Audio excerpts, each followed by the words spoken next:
dan ada 2 pertanyaan Bu yang sudah masuk di line WhatsApp-nya di Yes. FM. Ada Caroline di Surabaya yang punya pertanyaan seperti ini. Ya, Seringkali saya sudah menganggap sudah beres dengan mengampuni kesalahan orang lain. Ya. Namun saat ada momen ketemu dengan orang tersebut, saya lebih sering enggan dan menghindar. Apakah ini tanda saya belum sembuh dan pulih mengampuni? Yes. Bagaimana saya menyelesaikan hal ini? Iya, Nah, kita betul lagi belajar tentang hal ini ya, bahwa kalau mengampuni itu benar-benar ya saudara, bukan sekedar melupakan. Cara kita ceknya gimana? Gampang kok. Kalau ketemu sama orangnya, kita masih merasa pengen melarikan diri apa enggak, atau kita marah apa enggak, itu cara ceknya. Kalau semuanya baik-baik saja, ketemunya baik-baik saja, kita halo shalom, berarti kita semua sama sekali tidak menyimpan dia punya kesalahan. Sangat mudah kan? Nah, jadi kalau sampai kita masih merasa bahwa saya malah cari jalan lain, saya nggak mau ketemu, berarti kita belum mengampuni. Mungkin betul kita mau lupakan, yes. Tapi terbukti lupakan itu diingat kembali, dan itu seperti luka baru, dan baru pernah kayak luka lagi. Nah ini. Dan itu sebenarnya kita berikan juga peluang buat iblis, karena kita membiarkan dia merusak jiwa kita. Jadi pelajaran hari ini sudah sangat jelas. Apa yang harus kita lakukan? Kita bukan sekedar melupakan. Cara ceknya tadi sangat gampang. Jadi kalau kita ketemu orangnya, kita bakal mendengar namanya, kita happy saja karena kita tidak merasa dia pernah menyakiti kita. Berarti kita sudah melepaskan dia, kita sudah membebaskan dia, dan kita pun dibebaskan. Haleluya. Yes. Baik, lalu pertanyaan kedua atas nama Rema yang ada di Malang. Shalom ya Malang. Butuh waktu lama untuk mengampuni seseorang yang melakukan kesalahan kepada saya. Bagaimana jika seperti ini, Bu? Nah, sebenarnya lama sih enggak. Masalah lama dan tidak sebenarnya itu tidak seperti itu. 1 hari sih ya. Kita kan masih shock gitu, manusiawi, wajar banget. Tapi kalau sampai dibilang lama, apalagi sampai matahari terbenam, kenapa sampai Tuhan berkata jangan biarkan amarah itu sampai matahari terbenam? Karena waktu kita membiarkan amarah itu sampai matahari terbenam, berarti kita sudah membiarkan dia tinggal dengan kita sampai hari esok, sampai hari esoknya lagi, sampai hari esoknya lagi, dan itu menjadi tiang yang betul-betul kuat dan ampuh di situ. Dan akhirnya ini tiang yang bisa merusak semua yang baik yang bertumbuh di dalam hidup rohani kita. Ya, jadi makanya kalau bilang lama sebenarnya tidak, karena gini. Contoh kita lihat aja. Kalau saya tanya saudara sudah menerima pengampunan Tuhan? Oh, haleluya, yes, amin. Kalau sudah menerima pengampunan Tuhan, bisa nggak diatur dosa saudara itu apa aja? Kalau 1 sampai 10, dosa kita lebih banyak dari 10, saudara. Gitu. Sementara dia cuma 1 saja. Oh my God. Makanya tadi ada contoh di Lukas 7 tadi itu ya. Ada 2 orang yang berhutang, gitu kan? Dilepaskan hutangnya. Yang satu hutangnya sedikit, yang satu hutangnya banyak. Yang paling bahagianya siapa? Yang paling banyak. Kita ini punya dosa begitu banyak. Harusnya kita bahagia semua diampuni oleh Tuhan. Nah, apalagi seorang yang berbuat salah sama kita. Ya. Makanya Alkitab juga bilang sangat jelas di situ, clear. Matius 6 ayat 14-15. Kalau engkau mengampuni kesalahan orang, Bapa mengampuni engkau. Kalau tidak, engkau tidak diampuni. Berarti apa dong waktunya kita saat kita menyembah dia? Apa dong waktunya dan artinya saat kita melayani dia? Tuhan gak memperhitungkan itu. Tuhan perhitungkan adalah apa yang dia lakukan buat kita. Kita juga lakukan kepada orang lain. Kalau dia mengampuni kita, kita pun mengampuni orang lain. Itu dia clear di situ. Haleluya ya. Jadi jangan biarkan amarah ini sampai hari esok. Kalau sudah mendengarkan hal ini, mulai coba cara untuk introspeksi sederhana kok. Ditulis deh dosa kita tuh apa aja. Dan apakah kita rasa Tuhan sudah mengampuni kita? Dan kalau kita merasa Tuhan sudah mengampuni kita, maka kita nggak layak untuk menyimpan kesalahan orang lain.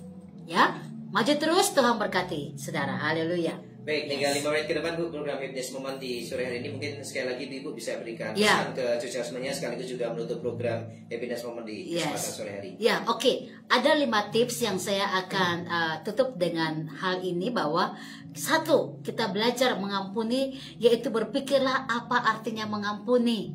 Tadi yang kita sudah belajar di awal ya, melepaskan, membebaskan. Berarti kalau kita belajar sedang mengampuni, kita lepaskan, kita bebaskan dia ya. Karena itu artinya kita sudah tidak lagi menyimpan kesalahan orang lain. Yang kedua, cara mengampuni yang kedua adalah pikirkan manfaat untuk mengampuni. Ingat, kalau engkau mengampuni orang, Bapamu juga mengampuni engkau. Dan itu poin penting untuk kita selalu ingat kemanapun dan dimanapun, supaya kita tidak menyimpan kesalahan orang lain. Yang ketiga, cara mengampuni yang baik adalah kita memiliki sikap serasa dengan dia saat kita nggak memberikan dia pengampunan, bahwa kita jadi orang yang lebih dewasa. Kita lihat dia bahwa dia juga butuh kasih Tuhan. Nah begitu. Mengapa dia menyakiti kita? Karena mungkin dia belum mengalami kasih Tuhan. Saudara yang sudah menerima kasih Tuhan, mari lihat dia sebagai orang yang membutuhkan kasih Tuhan. Ya. Dan yang keempat, cara mengampuni adalah bersikaplah untuk melakukan sesuatu dengan masuk akal, yang dimana firman Allah melakukannya kepada kita. Jadi waktu engkau mengampuni, engkau juga melatih dia untuk tidak melakukan hal itu ulang lagi.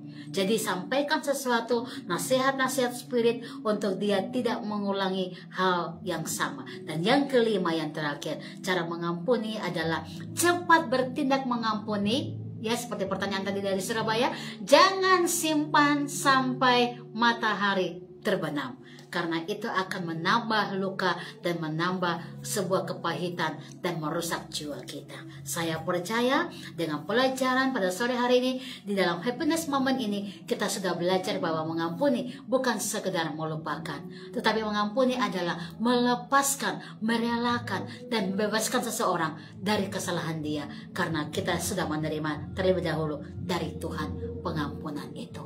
Haleluya.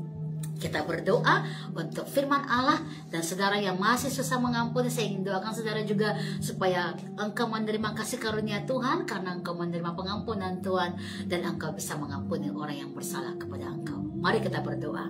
Haleluya. Kami bersyukur untuk sore hari ini dalam acara Happiness Moment. Terima kasih engkau berikan kami pelajaran-pelajaran firman yang menghidupkan roh kami, sehingga kami akhirnya bisa belajar mengampuni orang yang bersalah kepada kami. Kami melepaskan, bebaskan dia dari semua kesalahan yang dilakukan kepada kami. Ya Tuhan, hamba juga berdoa bagi semua saudara hamba yang mungkin masih susah mengampuni, karena mungkin orang itu menyakiti berkali-kali dalam segala sesuatunya. Tapi biarlah kami memandang kepada Tuhan, dan kami melihat apa sedang mengampuni kami. Maka biarlah kami punya hati yang besar, hati yang lapang untuk menerima anugerah-Mu, dan kami mengampuni orang juga yang bersalah kepada kami. Hamba juga berdoa, biarlah kalau kami masih menyimpan sampai rasa sakit dan pahit hati ini terjadi, Bapa, hamba berdoa, cabut semua kepahitan ini, lepaskan daripada kami, dan pulihkanlah keadaan kami, karena kami berharga di mata-Mu. Oleh pertolongan Roh Kudus, kami percaya semua kami dimampukan untuk mengampuni orang yang bersalah. Mari berkati semua yang mendengarkan program Happiness Moment pada sore hari ini, dimanapun kami berada. Dan kami terus speak bless untuk kota kami, untuk Indonesia. Pulihkanlah kota kami, pulihkanlah Indonesia. Dan kami percaya dalam nama Tuhan Yesus, kemuliaan-Mu ada atas bangsa kami. Berkati rumah tangga kami, berkati suami istri kami, berkati anak-anak kami, berkati semua keluarga kami, ayah ibu kami, semua ada dalam kontrol ilahi dan ada dalam rencana damai sejahtera-Mu. Hamba berdoa, mungkin hamba sudah selesai dengan jam ini, tapi biarlah Roh Kudus tetap mengerjakan bagian-Mu dalam hati kami. Saat kami tidur, kami berjalan, kami duduk, kami mengerjakan apapun, firman Allah menguasai kami, supaya kami kuat di dalam Engkau. Diberkatilah Love Jogja FM yang terus menyiarkan suara kabar baik bagi semua orang. Bila semua orang dipulihkan dan diberkati. Berkati hamba-hamba-Mu yang melayani di Radio Love Jogja FM ini. Berkati hamba-Mu Ipa Anton dengan semua kru yang ada di tempat ini. Siapapun yang mengambil bagian dalam khotbah-khotbah seperti ini, dalam pelayanan firman dan segala sesuatu dalam hal membangun rohani, diurapilah mereka dan diberkatilah mereka. Terima kasih Yesus untuk acara Happiness Moment ini. Engkau sudah hadir bagi kami dan memberkati kami, dan kami terima semua anugerah-Mu di dalam nama Tuhan Yesus. Kami diberkati untuk kemuliaan nama-Mu. Haleluya, haleluya, amin, amin, amin.